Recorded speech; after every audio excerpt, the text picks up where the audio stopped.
Eddy foundation Maharashtra राज्य पुण्यश्लोक अहिल्यादेवी होळकर यांच्या 300व्या जयंतीनिमित्त प्रत्येक वर्षीप्रमाणे याही वर्षी राज्यस्तरीय पुरस्कार सोहळा 2025 आदर्श समाजसेवक असलेले पंढरपूर तालुक्यातील गुरसाळे गावचे शालिवाहन तात्या कोळेकर यांना पुण्यश्लोक अहिल्यादेवी होळकर महाराष्ट्र रत्न पुरस्काराने सन्मानित करण्यात आले।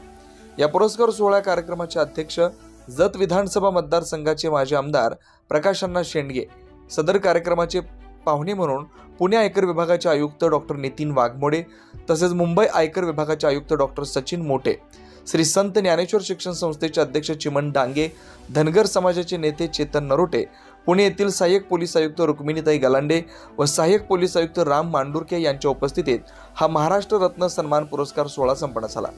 महाराष्ट्र रत्न पुरस्काराने सन्मानित करण्यात आलेले शालिवाहन तात्या कोळेकर यांनी समाजासाठी केलेल्या योगदानासंदर्भात व पंढरपूर तालुक्यातील एक उत्तम राजकारणी नेते म्हणून ओळखले जातात। शालिवाहन कोळेकर हे त्यांच्या वक्तव्याप्रमाणेच त्यांची एकूण सामाजिक व राजकीय कारकीर्द रंजक आणि तितकीच आक्रमक भाषाशैलीसाठी ओळखले जातात। याच कारणामुळे त्यांना धनगर समाजाच्या गळ्यातील ताईत म्हणून पंढरपूर तालुक्यात मानलं जाऊ लागलं। याच अनुषंगाने एडी फाउंडेशन महाराष्ट्र राज्याच्या वतीने महाराष्ट्र रत्न म्हणून शालिवाहन तात्या कोळेकर यांना राज्यस्तरीय गौरव सोहळ्यामध्ये सन्मानित करण्यात आलं। पुढील वाटचालीस शुभेच्छा देण्यात आल्या।